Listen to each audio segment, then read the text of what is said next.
Hi hello ಎಲ್ರಿಗೂ ನಮಸ್ಕಾರ. SBK Kannada YouTube ಚಾನಲ್ಗೆ ನಿಮಗೆ ಸ್ವಾಗತ. 13/2/2024 ಅಂದ್ರೆ ಇದು 11, 12 ಮತ್ತು 13 ದಿನಾಂಕದ ಪ್ರಚಲಿತ ವಿದ್ಯಮಾನಗಳು. ಕಳೆದ 2 ದಿವಸಗಳಿಂದ ವಿಡಿಯೋನ ಮಾಡಿರಲಿಲ್ಲ. ಸೊ 3 ದಿನಗಳ ಕರೆಂಟ್ ಅಫೇರ್ಸ್ ಅನ್ನು ಸೇರಿಸಿ ಇವಾಗ ಕ್ವೆಶ್ಚನ್ಸ್ ಗಳನ್ನು ನೋಡ್ತಾ ಹೋಗೋಣ. ಸೊ 12 ತಿಂಗಳ ಪ್ರಚಲಿತ ವಿದ್ಯಮಾನ ಬೇಕು ಅಂದ್ರೆ ನೀವು ಪರ್ಚೇಸ್ ಮಾಡಬಹುದು. ಡಿಸ್ಕ್ರಿಪ್ಷನ್ ಅಲ್ಲಿ ಹೆಚ್ಚಿನ ಮಾಹಿತಿ ಇದೆ, ಫಾಲೋ ಅಪ್ ಮಾಡಿ. ಜೊತೆಗೆ ಈ ವಿಡಿಯೋನ ದಯವಿಟ್ಟು ಲೈಕ್ ಅಂಡ್ ಶೇರ್ ಮಾಡಿ. ಯೂಟ್ಯೂಬ್ ನ ಅಲ್ಗಾರಿದಮ್ ಲೈಕ್ ಅಂಡ್ ಶೇರ್ ಮಾಡಿದ್ರೆ ಎಂಗೇಜ್ಮೆಂಟ್ ಇದ್ರೆ ಮಾತ್ರ ಪ್ರಮೋಟ್ ಮಾಡುತ್ತೆ ವಿಡಿಯೋಸ್ಗಳನ್ನ. ಇನ್ನಷ್ಟು ಹೆಚ್ಚಿನ ವಿಡಿಯೋಸ್ಗಳನ್ನ ಮಾಡೋದಕ್ಕೆ ಪ್ರೇರೇಪಣೆ ಸಿಗುತ್ತೆ. ದಯವಿಟ್ಟು ವಿಡಿಯೋನ ವಾಟ್ಸಪ್ ಮತ್ತು ಟೆಲಿಗ್ರಾಮ್ ಗಳಲ್ಲಿ ಶೇರ್ ಮಾಡಿ. ಇತ್ತೀಚೆಗೆ ಯಾವ 2 ದೇಶಗಳಲ್ಲಿ ಭಾರತದ UPI ವ್ಯವಸ್ಥೆಯನ್ನ ಪ್ರಾರಂಭಿಸಲಾಗಿದೆ? ಸೊ ಆಪ್ಷನ್ಗಳಿವೆ. ಆಲ್ರೆಡಿ ನಿಮಗೆ ಒಂದು ದೇಶದ ಬಗ್ಗೆ ಮಾಹಿತಿಯನ್ನು ಕೊಟ್ಟಿದ್ದೆ. ಈಗ ಇನ್ನೂ 2 ದೇಶಗಳು ಯಾವ್ಯಾವು ಅಂತ ನೀವು ಗುರುತಿಸಬೇಕಷ್ಟೇ. ಸರಿಯಾದ ಉತ್ತರ ಶ್ರೀಲಂಕಾ ಮತ್ತು ಮಾರಿಷಸ್. ಏಕೀಕೃತ ಪಾವತಿ ಇಂಟರ್ಫೇಸ್ UPI ಅಂತ ಕರಿತೀವಿ. ಸೇವೆಗಳ ವ್ಯಾಪ್ತಿಯು ಕ್ರಮೇಣ ಹೆಚ್ಚಿಗೆ ಆಗ್ತಾ ಇದೆ. ಈಗ ಈ ಪಟ್ಟಿಗೆ ಶ್ರೀಲಂಕಾ ಮತ್ತು ಮಾರಿಷಸ್ ಕೂಡ ಸೇರ್ಪಡೆಯಾಗಿವೆ. ಈ UPI ವ್ಯವಸ್ಥೆಯನ್ನ ನೋಡ್ಕೊಳ್ತಿರ್ತಕ್ಕಂಥ ಸಂಸ್ಥೆ NPCI ಅಂತ 2016ರಲ್ಲಿ ಇವ ಒಂದು ಸೇವೆಗಳನ್ನ ಪ್ರಾರಂಭ ಮಾಡ್ತು. UPI ವ್ಯವಸ್ಥೆಯು ಮೊಬೈಲ್ ಅಪ್ಲಿಕೇಶನ್ ಆಧಾರಿತ ವ್ಯವಸ್ಥೆಯಾಗಿದ್ದು ಬ್ಯಾಂಕ್ ಖಾತೆಗಳಿಂದ ಪಾವತಿಯ ಸೌಲಭ್ಯವನ್ನ ಒದಗಿಸುತ್ತೆ.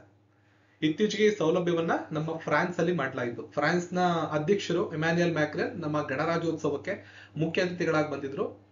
ಆ ಸಂದರ್ಭದಲ್ಲಿ ನಿಮ್ಗೆ ಹೇಳಿದ್ದೆ ಇದನ್ನ ನಮ್ಮ ದೇಶದ ಪ್ರಧಾನಮಂತ್ರಿಗಳು ಪ್ರಮೋಟ್ ಮಾಡಿದ್ರು ಅಂತ. ಆ ಸಂದರ್ಭದಲ್ಲಿ UPI ವ್ಯವಸ್ಥೆಯನ್ನ ಫ್ರಾನ್ಸ್ ಅಲ್ಲಿ ಕೂಡ ಜಾರಿಗೆ ತರಲಾಗಿತ್ತು. ಈಗ ಶ್ರೀಲಂಕಾ ಮತ್ತು ಮಾರಿಷಸ್ ಅಲ್ಲಿ ಕೂಡ ಈ ವ್ಯವಸ್ಥೆಯನ್ನ ಜಾರಿಗೆ ತರಲಾಗಿದೆ. ಇತ್ತೀಚೆಗೆ Chennai open tennis tournament singles ಪ್ರಶಸ್ತಿಯನ್ನ ಗೆದ್ದವರು ಯಾರು? ವೆರಿ ಇಂಪಾರ್ಟೆಂಟ್ ಕ್ವಶನ್ ಇದು. ಮುಂಬರುವ ಸ್ಪರ್ಧಾತ್ಮಕ ಪರೀಕ್ಷೆಗಳಲ್ಲಿ ಕೇಳಬಹುದು. ಯಾಕಂದ್ರೆ ಚೆನ್ನೈ ಓಪನ್ ಟೆನಿಸ್ ಆಗಿರೋದ್ರಿಂದ ಭಾರತದಲ್ಲಿ ನಡೆದಿದೆ. ಇದನ್ನ ಭಾರತದ ಸುಮಿತ್ ನಗಾಲ್ ಅವರು ಗೆದ್ದಿದ್ದಾರೆ. ಭಾರತದ ಅಗ್ರ ಸಿಂಗಲ್ಸ್ ಆಟಗಾರ ಸುಮಿತ್ ನಗಾಲ್ ಅವರು ಚೆನ್ನೈ ಓಪನ್ ಟೆನಿಸ್ ಟೂರ್ನಿಯ ಸಿಂಗಲ್ಸ್ ಪ್ರಶಸ್ತಿಯನ್ನ ಗೆದ್ದಿದ್ದಾರೆ.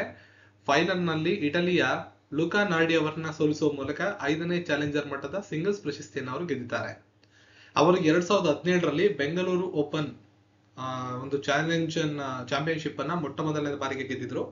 ಕೆಲವು ವರ್ಷಗಳ ನಂತರ ಅವರು ಬ್ಯೂನಸ್ ಐರಿಸ್ ಚಾಲೆಂಜರ್ಸ್ ಪ್ರಶಸ್ತಿಯನ್ನು ಕೂಡ ಗೆದ್ದಿದ್ರು. ರೀಸೆಂಟ್ ಆಗಿ ಆಸ್ಟ್ರೇಲಿಯನ್ ಓಪನ್ ಅಲ್ಲೂ ಕೂಡ ಒಳ್ಳೆ ಪರ್ಫಾರ್ಮೆನ್ಸ್ ಅನ್ನು ಅವರು ಮಾಡಿದ್ರು. ದಕ್ಷಿಣ ಭಾರತದ ಸಾಂಸ್ಕೃತಿಕ ಕೇಂದ್ರವನ್ನ ಯಾವ ನಗರದಲ್ಲಿ ಸ್ಥಾಪಿಸಲಾಗಿದೆ? ಸರಿಯಾದ ಉತ್ತರ ಹೈದರಾಬಾದ್. ಈ ರೀತಿಯ ಮೊದಲ ಪ್ರಾದೇಶಿಕ ಕೇಂದ್ರವನ್ನ ಹೈದರಾಬಾದ್ ನಲ್ಲಿ ಸಂಗೀತ ನಾಟಕ ಅಕಾಡೆಮಿ ಸ್ಥಾಪಿಸಿದೆ. ಇದನ್ನ ದಕ್ಷಿಣ ಭಾರತದ ಸಾಂಸ್ಕೃತಿಕ ಕೇಂದ್ರ ಅಂತ ಕರೆಯಲಾಗುತ್ತೆ.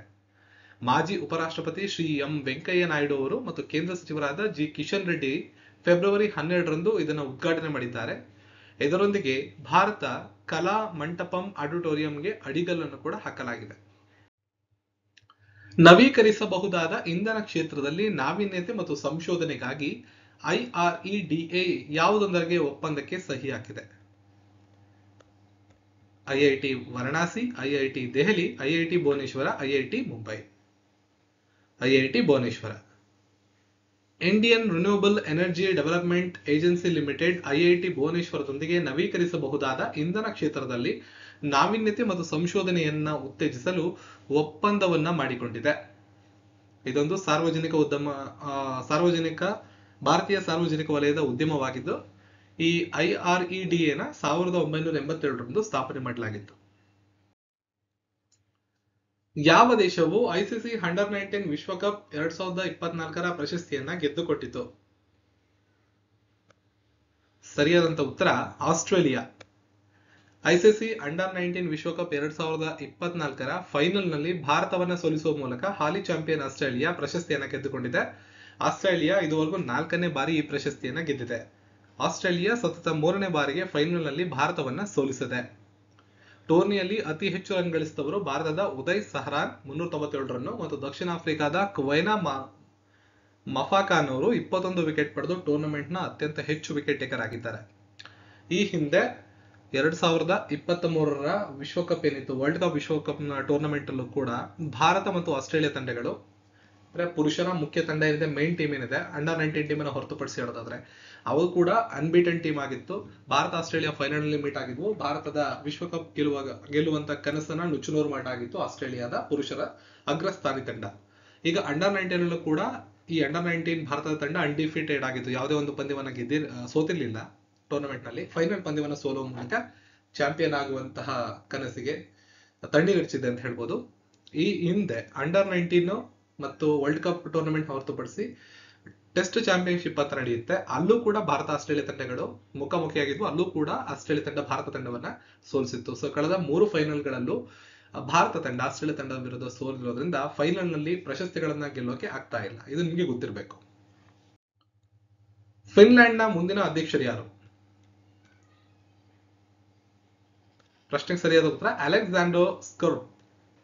ಫಿನ್ಲ್ಯಾಂಡ್ ನ ಮಾಜಿ ಪ್ರಧಾನಿ ಅಲೆಕ್ಸಾಂಡರ್ ಸ್ಕರ್ಬ್ ಅವರು ದೇಶದಲ್ಲಿ ನಡೆದ ಅಧ್ಯಕ್ಷೀಯ ಚುನಾವಣೆಯಲ್ಲಿ ಐತಿಹಾಸಿಕ ಗೆಲುವು ದಾಖಲಿಸಿದ್ದಾರೆ.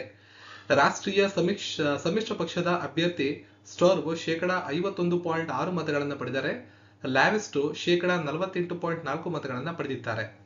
2014ರಿಂದ 15ರಲ್ಲಿ ಸ್ಕರ್ಬ್ ದೇಶದ ಪ್ರಧಾನಮಂತ್ರಿಯಾಗಿ ಸೇವೆಯನ್ನ ಸಲ್ಲಿಸಿದ್ರು. ಫಿನ್ಲ್ಯಾಂಡ್ ಅನ್ನೋದು ಉತ್ತರ ಯುರೋಪಿಯನ್ ದೇಶವಾಗಿದ್ದು ಸ್ವೀಡನ್, ನಾರ್ವೆ ಮತ್ತು ರಷ್ಯಾದ ಗಡಿಯಲ್ಲಿರ್ತಕ್ಕಂಥ ದೇಶ. ಫಿನ್ಲ್ಯಾಂಡ್ ನ ರಾಜಧಾನಿ ಹೆಲ್ಸಿಂಕಿ ಅಂತ. ಏಕದಿನ ಕ್ರಿಕೆಟ್ ನಲ್ಲಿ ದ್ವಿಶತಕ ಗಳಿಸಿದ ಮೊದಲ ಶ್ರೀಲಂಕಾದ ಕ್ರಿಕೆಟಿಗರನ್ನು ಗುರುತಿಸಿ. ಆಂಜೆಲೋ ಮ್ಯಾಥ್ಯೂಸ್, ಫಾತು ನಿಸಂಕ, ಕುಸಾಲ್ ಮೆಂಡಿಸ್, ಅವಿಷ್ಕಾ ಫರ್ನಾಂಡೋ. ಸರಿಯಾದ ಉತ್ತರ ಫಾತುಮ್ ನಿಸಂಕ. ಅಂತಾರಾಷ್ಟ್ರೀಯ ಏಕದಿನ ಪಂದ್ಯದಲ್ಲಿ ದ್ವಿಶತಕ ಸಿಡಿಸಿದ ಮೊದಲ ಶ್ರೀಲಂಕಾ ಕ್ರಿಕೆಟಿಗ ಎಂಬ ಹೆಗ್ಗಳಿಕೆಗೆ ಫಾತುಮ್ ನಿಸಂಕ ಇತಿಹಾಸವನ್ನು ಬರೆದಿದ್ದಾರೆ. ಕೇವಲ 139 ಎಸೆತಗಳಲ್ಲಿ 210 ರನ್ಗಳನ್ನ ಗಳಿಸಿ ಅಜೇಯರಾಗಿ ಉಳಿಯುವ ಮೂಲಕ ಈ ದಾಖಲೆಯನ್ನ ಮಾಡಿದ್ದಾರೆ. ಈ ಹಿಂದೆ ಶ್ರೀಲಂಕಾದ ಸನತ್ ಜಯಸೂರ್ಯ ಅವರು 189 ರನ್ಗಳನ್ನ ಗಳಿಸಿದ್ದು ಅತ್ಯಧಿಕ ದಾಖಲೆಯಾಗಿತ್ತು. 2000ನೇ ಇಸ್ವಿಯಲ್ಲಿ ಶಾರ್ಜಾದಲ್ಲಿ ಭಾರತದ ವಿರುದ್ಧ ಜಯಸೂರ್ಯ ಇನ್ನಿಂಗ್ಸ್ ಅನ್ನು ಆಡಿದ್ರು. ದ್ವಿಶತಕ ಗಳಿಸಿದವರ ಪಟ್ಟಿಗೆ ಬಂದ್ರೆ ಭಾರತೀಯರೇ ಆ ಒಂದು ಪಟ್ಟಿಯಲ್ಲಿ ಅತಿ ಹೆಚ್ಚು ಜನ ಇದ್ದಾರೆ. ಅದರಲ್ಲೂ ಭಾರತದ ರೋಹಿತ್ ಶರ್ಮಾ ಅವರು 264 ರನ್ ಗಳಿಸಿರೋದು ಇಲ್ಲಿವರೆಗೂ ಸಾರ್ವಕಾಲಿಕ ಗರಿಷ್ಠ ವೈಯಕ್ತಿಕ ಮೊತ್ತ, ಅತಿಯಷ್ಟು ಮೊತ್ತ ಅಂತ ಹೇಳ್ಬಹುದಾಗಿದೆ. ಡಾಕ್ಟರ್ ಎಂ ಎಸ್ ಸ್ವಾಮಿನಾಥನ್ ಅವರಿಗೆ ಭಾರತ ರತ್ನ ಪ್ರಶಸ್ತಿಯನ್ನ ನೀಡಲಾಯಿತು. ಅವರು ಯಾವ ಕ್ಷೇತ್ರದಲ್ಲಿ ಪ್ರಸಿದ್ಧರಾಗಿದ್ದರು? ಒಟ್ಟು 5 ಜನಕ್ಕೆ ಈ ಬಾರಿ ಭಾರತ ರತ್ನವನ್ನ ಘೋಷಣೆ ಮಾಡಲಾಗಿದೆ. ಅದರಲ್ಲಿ ಇವರು ಕೃಷಿ ಕ್ಷೇತ್ರಕ್ಕೆ ಸಂಬಂಧಪಟ್ಟಿದ್ದಾರೆ. ಕೇಂದ್ರ ಸರ್ಕಾರ ಮಾಜಿ ಪ್ರಧಾನಿಗಳಾದ ಪಿ.ವಿ. ನರಸಿಂಹರಾವ್, ಚೌಧರಿ ಚರಣ್ ಸಿಂಗ್ ಮತ್ತು ಹಸಿರು ಕ್ರಾಂತಿಯ ಪಿತಾಮಹ ಎಂ ಎಸ್ ಸ್ವಾಮಿನಾಥನ್ ಅವರಿಗೆ ಭಾರತ ರತ್ನವನ್ನ ಘೋಷಿಸಿದೆ. ಇವ್ರನ್ನ ಹೊರತುಪಡಿಸಿ ಎಲ್.ಕೆ. ಅಡ್ವಾಣಿ ಅವರು ಮತ್ತು ಕರ್ಪೂರಿ ಠಾಕೂರ್ ಅಂತ ಬಿಹಾರದ ಮಾಜಿ ಮುಖ್ಯಮಂತ್ರಿಗಳು ಅವ್ರಿಗೂ ಕೂಡ ಪ್ರಶಸ್ತಿಯನ್ನ ಅನೌನ್ಸ್ ಮಾಡಿದೆ. ಎಂ ಎಸ್ ಸ್ವಾಮಿನಾಥನ್ ಅವರಿಗೆ ಭಾರತ ರತ್ನ ಪ್ರಶಸ್ತಿಯನ್ನು ನೀಡುತ್ತಿದ್ದು ಭಾರತ ಸರ್ಕಾರದ ಅತ್ಯುನ್ನತ ನಾಗರಿಕ ಗೌರವ ಇದು. ಎಂ ಎಸ್ ಸ್ವಾಮಿನಾಥನ್ ಅವರು ಆಗಸ್ಟ್ 7, 1925ರಂದು ತಮಿಳುನಾಡಿನಲ್ಲಿ ಜನಿಸಿದರು. ಭಾರತೀಯ ಕೃಷಿ ಸಂಶೋಧನಾ ಮಂಡಳಿಯ ಮಹಾನಿರ್ದೇಶಕರಾಗಿ ಭಾರತ ಸರ್ಕಾರದಲ್ಲಿ ಕೃಷಿ ಸಂಶೋಧನೆ ಮತ್ತು ಶಿಕ್ಷಣ ಇಲಾಖೆಯ ಕಾರ್ಯದರ್ಶಿಗಳಾಗಿ ಅವರು ಸೇವೆಯನ್ನು ಸಲ್ಲಿಸಿದ್ದಾರೆ. ಅವರನ್ನ ಹಸಿರು ಕ್ರಾಂತಿಯ ಪಿತಾಮಹ ಅಂತ ಕರೆಯಲಾಗುತ್ತೆ. ಕೊನೆ ಪ್ರಶ್ನೆ, ವಿಶ್ವ ರೇಡಿಯೋ ದಿನವನ್ನು ಕೆಳಕಂಡ ಯಾವ ದಿನಾಂಕದಂದು ಆಚರಣೆ ಮಾಡುತ್ತೇವೆ? 13 ಫೆಬ್ರವರಿ. ವಿಶ್ವ ರೇಡಿಯೋ ದಿನವನ್ನ ಪ್ರತಿ ವರ್ಷ ಫೆಬ್ರವರಿ 13ರಂದು ಆಚರಣೆ ಮಾಡಲಾಗುತ್ತೆ. ರೇಡಿಯೋವನ್ನು ವಿಶ್ವದ ಅತ್ಯಂತ ವೇಗದ ಸಂವಹನ ಸಾಧನ ಅಂತ ಪರಿಗಣಿಸಲಾಗಿದೆ. ಮನೋರಂಜನೆ, ಮಾಹಿತಿ ಮತ್ತು ಸಂವಹನ ಮಾಧ್ಯಮಕ್ಕಾಗಿ ರೇಡಿಯೋಗೆ ಪ್ರಾಮುಖ್ಯತೆಯನ್ನು ನೀಡಲಾಗುತ್ತೆ. ಯುನೆಸ್ಕೋ ಈ ಸಂದರ್ಭದಲ್ಲಿ ಪ್ರಸಾರಕರು, ಸಂಸ್ಥೆಗಳು ಮತ್ತು ಸಮುದಾಯಗಳ ಸಹಯೋಗದೊಂದಿಗೆ ವಿವಿಧ ಚಟುವಟಿಕೆಗಳನ್ನು ಆಯೋಜನೆ ಮಾಡ್ತಾರೆ. ರೇಡಿಯೋ ಮನೋರಂಜನೆ, ಮಾಹಿತಿ ಸಂವಹನದ ಪ್ರಮುಖ ಮಾಧ್ಯಮ ಆಗಿರೋದ್ರಿಂದ ಅದನ್ನ ಈ ನಿಟ್ಟಿನಲ್ಲಿ ಪ್ರಮೋಟ್ ಮಾಡಲಾಗುತ್ತೆ. ಇದಿಷ್ಟು ಇಂದಿನ ಪ್ರಚಲಿತ ವಿದ್ಯಮಾನಗಳು. ಎಲ್ಲ ಮಾಹಿತಿಗಳು ನಿಮ್ಗೆ ಯೂಸ್ಫುಲ್ ಅನ್ಸಿದ್ರೆ ಈ ವಿಡಿಯೋನ ಲೈಕ್ ಮಾಡಿ, ಶೇರ್ ಮಾಡಿ, ಚಾನಲ್ ಸಬ್ಸ್ಕ್ರೈಬ್ ಮಾಡಿ. PDF ನೋಟ್ಸ್ ಅನ್ನ ಟೆಲಿಗ್ರಾಮ್ ಅಲ್ಲೂ ಡೌನ್ಲೋಡ್ ಮಾಡ್ಕೋಬಹುದು. ಡಿಸ್ಕ್ರಿಪ್ಷನ್ ಅಲ್ಲಿ ಲಿಂಕ್ ಅವೈಲೇಬಲ್ ಇದೆ. ಸಿಗೋಣ ಮತ್ತೊಂದು ವಿಡಿಯೋದೊಂದಿಗೆ. ಎಲ್ರಿಗೂ ಧನ್ಯವಾದಗಳು.